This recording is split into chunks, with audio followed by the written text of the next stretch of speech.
Hello and welcome to Social Media Ministries. My name is Spencer Kaufman. Thank you so much for being with us this week. We are on part 2 of a sermon series about the 10 commandments called 2 Sets of 10. So, if you were not with us last week, then feel free to check out a card up here, or it'll be a playlist on our YouTube channel or on our website. You can type in 2 Sets of 10. That should bring you to this sermon because that's the title, and also to the sermon series. Also last week, I mentioned that we have a book available. In it, I brought a copy with. This is what it looks like. It's very thin. It's, like I said, the outline. So today's lesson, I'll just show it to you. Today's lesson would be lesson 2. All right, 2 sets of 10. And so then you're going to get the words, which is pretty much what I'm going to be preaching from each and every week. So you'll have a little head start. And it's that many words, and then a little bit on the back. So it's about 110 words. Then you have all of this blank space right here, 2 pages of blank space, okay, before the next lesson. And use that space during the sermon to take notes, to write things down, and when you look ahead, maybe you're going to go through the whole thing, go through all of this, and put some notes. Maybe you write your notes ahead of time in this space, and then you write all the sermon notes on this page, and then you have your own completed book about the 2 sets of 10 that you have studied and that you know, and then you can go bring this to your Bible study, talk about it with other people. You've got your notes from the sermons. How great would that be? You can use it as a tool to help teach other people more about the 10 commandments. Eventually we will have a bigger book out on the whole sermon series, so you can keep an eye out for that. So like I said, today we're talking about 2 sets of 10. 80% of Americans claim to believe in the 10 commandments. 80%. Now, that's very interesting because not that many of Americans are believers in Christ or Christians. Now, a lot of people say they're Christians, but that, as we know from, if you've been with us, we talk a lot about religion and a lot about spirituality, and how religion and people who say they're spiritual, they're definitely not Christian. Or they don't behave like Christians. They may say they're a Christian, but if you look at what they do, you look at how they talk, you can say, you are not a Christian. They need to be different. If you are a Christian, you need to be different. You need to wear the uniform of Christ, and you need to act like it. What would Jesus do? That's what you need to do. You need to be like Jesus. You don't need to be like me. You don't need to be like other people. Now, if you need someone to follow, like Paul, he says, follow me as I follow Christ. Yes, that's called discipleship. That's called training. That's what we're trying to do to you. Train you up. Raise you up. We want to be involved in your life. We want to be involved with you. We want to raise you up in your community, wherever you are, because we want you to be a leader in that area. You are going to be a pastor of a group of people in your area. You say, I didn't go to school for that. You don't need to. You need to get training. You need to learn the Word of God. You need to do what Jesus did, and you can do that with a group of people in your home, and we'll train them up all around the world. Now, 80% of people claim to believe the 10 commandments. Yet, the vast majority can't even name 4. Last week we gave you 4. Hopefully, you can name 4. Or are you one of the vast majority and you're thinking right now, well, let's see. Can I name the... I got 3. Come on, guys. Be different. Make an effort to change. You should be able to name at least 6 of them. That's what I'm going to say. 6. You got to get a majority. All right? You got to get more than 4. You got to get more than 5. Shoot for 7, 8. Heck, go for all 10. But I understand sometimes it's tough to memorize all of this stuff. You shouldn't need to memorize it. You should know it in your heart, in your mind. The Holy Spirit knows it, and the Holy Spirit is within you. Now you just need to renew your mind to align with the Spirit. Then guess what happens? Your mind and your spirit align. Boom, now your body will get to work. Mind, body, spirit, all working together. Power of God moving in you. We had a sermon series about your soul. It's not a series, a sermon. Check that out. It'll be in a card up here. All right. Which set of 10 commandments do you remember? Remember, Moses journeyed up Mount Sinai 3 separate times to get the commandments, 8 times in total. 8 times up and down the mountain, 8 times up the mountain would be 8 times down. 3 times he got sets of commandments, Remember, because one time he had to go back up again because he broke the stone tablets. So we're going to break this down a little bit. In Exodus 20, that was Moses' 5th time up the mountain. Then he received a spoken list of commandments. This is the most widely known set of commandments. The don't lie, don't steal, don't bear false witness, like lying, don't misuse the name of God, those kind of things. The most widely known set, the ones you see written, the ones that are written right here on the front of this book. That was a spoken list, so there's a hint. Were they really written on the stone tablets? We'll get into that. The Bible doesn't specifically refer to these as the 10 Commandments, though. That's also interesting. If you're questioning me, search it. All right, later, Moses makes a 6th trip up the mountain, and God promises to give him tablets of stone with commandments on them so that there may be something written down. Let's go to Exodus 24:12 for that. The Lord said to Moses, "Come up to me on the mountain and stay here, and I will give you the tablets of stone with the law and commandments I have written for their instruction." Moses leaves the mountain with the tablets. That's Exodus 32:15. Let's go there. When Moses went up on the mountain, 32:15. Sorry, that was 24. 32:15. We're going to go a lot back and forth in Exodus today. Moses turned and went down the mountain with the 2 tablets of the covenant of the law in his hands. They were inscribed on both sides, front and back. Okay, what were they tablets of? The covenant of the law. Let's think about that. Not the 10 Commandments, the covenant of the law. So we're going to keep going. He ends up breaking these when he sees people worshiping the golden calf. 32:19. When Moses approached the camp and saw the calf and the dancing, his anger burned, and he threw the tablets out of his hands, breaking them to pieces at the foot of the mountain. Finally, Moses goes up the mountain an 8th time after being told by God to chisel out 2 stone tablets like the ones he broke. That's Exodus 34:1. The Lord said to Moses, "Chisel out 2 stone tablets like the first ones, and I will write on them the words that were on the first tablets which you broke."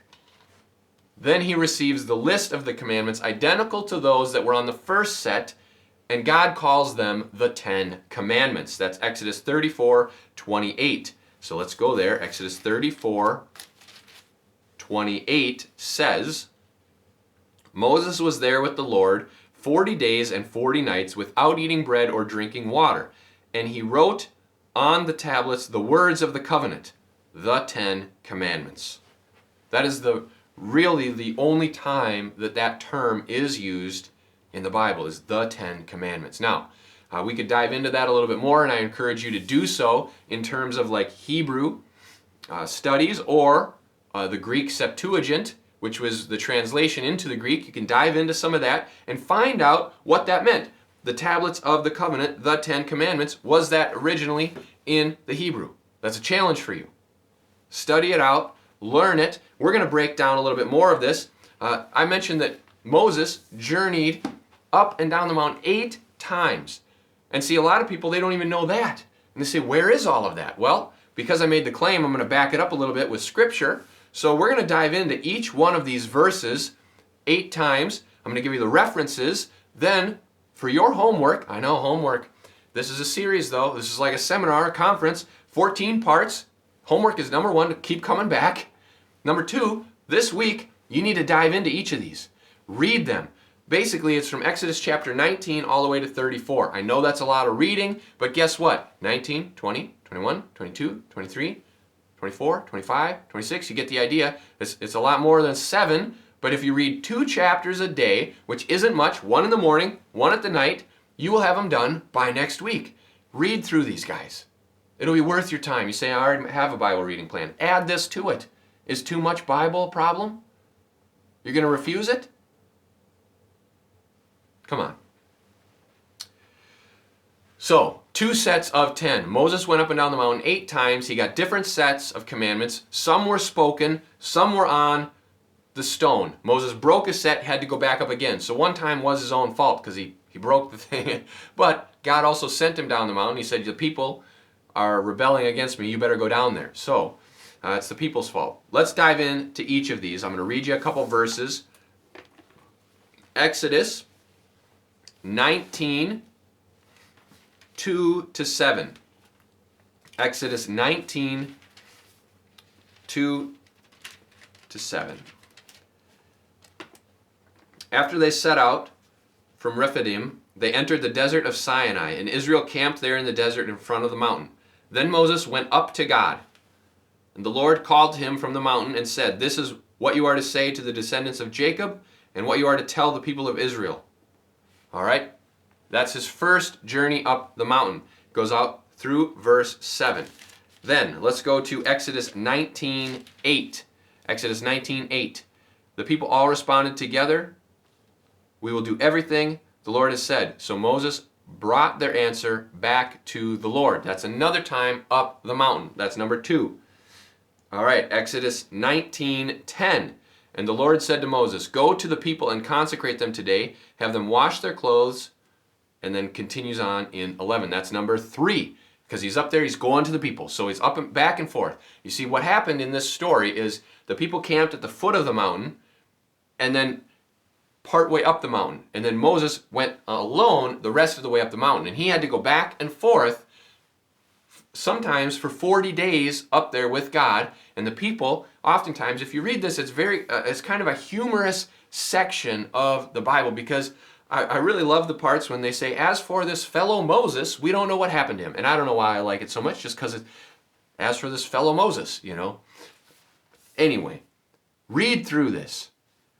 4th time, Exodus 19:20 to 25. Exodus 19:20 to 25. The Lord descended to the top of Mount Sinai and called Moses to the top of the mountain.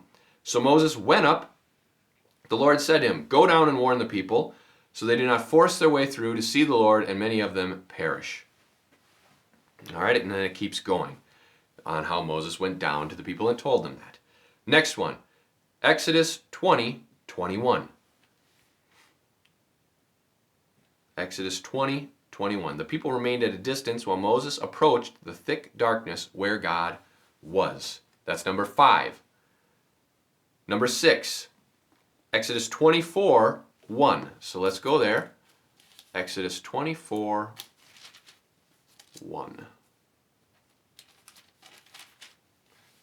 Then the Lord said to Moses, "Come up to the Lord, you and Aaron, Nadab and Abihu, and 70 of the elders of Israel. You are to worship at a distance, but Moses alone is to approach the Lord. Others may come near."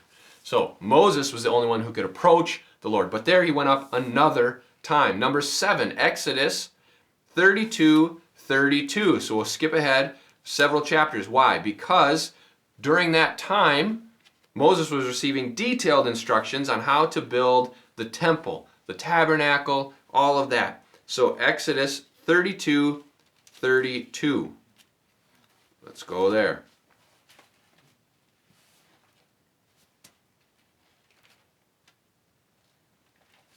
I guess he didn't receive that at that time. He was receiving he was receiving priestly instructions on how they were to do that. Altar of incense, consecration of the priest, priestly garments, atonement, atoning oil, incense, basins for washing, instructions on the Sabbath, etc. So go ahead, read through those. But 32:32, this is when Moses had instructions to go down because the people were worshiping the golden calf. So it says, "But now, please forgive their sin. If not, then blot me out of the book you have written." This is Moses went back to the Lord and said, "What a great sin these people have committed. They have made themselves gods of gold." So that's another time. That's the 7th time up the mountain. It starts in verse 31. All right, the 8th time, Exodus 34:1 and 2, the new stone tablets. The Lord said to Moses, "Chisel out 2 stone tablets like the first ones. I will write on them the words that were on the first tablets, which you broke. Be ready in the morning, and then come up on Mount Sinai. Present yourself to me there on the top of the mountain." All right, so what were the times? I know that was a lot of verses, a lot of back and forth, a lot of talking in between. So I'm going to give you a quick list right now. If you only read things, read these chapters. It's Exodus 19, Exodus 20, Exodus 24, and Exodus 32. Read those chapters. And Exodus 34. 19, 20, 24, 32, 34. 5 chapters. Can you read 5 chapters between now and next week? I hope so. So the first time was Exodus 19, verses 2 to 7. Second time, Exodus 19, verse 8. Third time, Exodus 19, 10.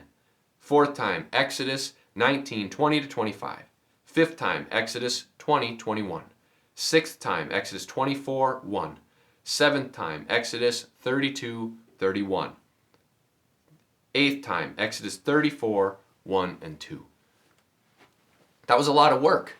Moses went up and down 8 times to get the law and to get a lot of these rules and covenants and promises from God. That's how important this is. Why did we spend so much time going through all this? Because I want you to know this was important. It's not like he got in a car and drove. He had to walk. He also went without food 40 days and 40 nights many times. This was a big deal. It was something he was so dedicated to doing that it took months to get all of this taken care of. And when he had it, he was so enraged that he broke one of them and had to go get it again. So if this was such a big deal for Moses to go through all of that, it must be important. And we need to realize that it is important, that God wanted his people, which is us, to know these laws, to live by them, not just to know them, not just to hang them up on the wall, but to apply them to our lives, to write them on the tablet of our hearts, to understand them, to live them out each and every day. Remember what we talked about last week. If you love me, you will keep my commandments. That's what Jesus says. And he who loves me keeps my commandments.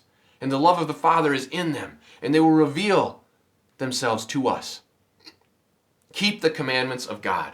Know them, understand them. Keep coming back week after week. Like I said, next week we're going to dive into the first set, the moralistic 10 commandments, and you are going to learn more about that set of commandments and what they are. Then we'll get into the ritualistic. Then we're going to break down each of the most known set of commandments. Let's pray. Father, thank you so much for giving us this wisdom in the Bible, for giving us the stories in the Bible and helping us to learn and understand it. Father, I ask that each and every person watching and listening would grasp the magnitude of this, that they would understand how great it was for Moses to be going up and down the mountain so many times to get your words. What a process it was, that it wasn't just a quick text or an email, that this was a reverent process, and these were more than just instructions. These are rules to live by and apply to our lives, and to know and understand and to think that we have these laws and how Jesus said, love God, love others, and it sums up all of them. Father, inspire people watching and listening to know and to live by your commands. In Jesus' name, amen. Have a great week, and God bless.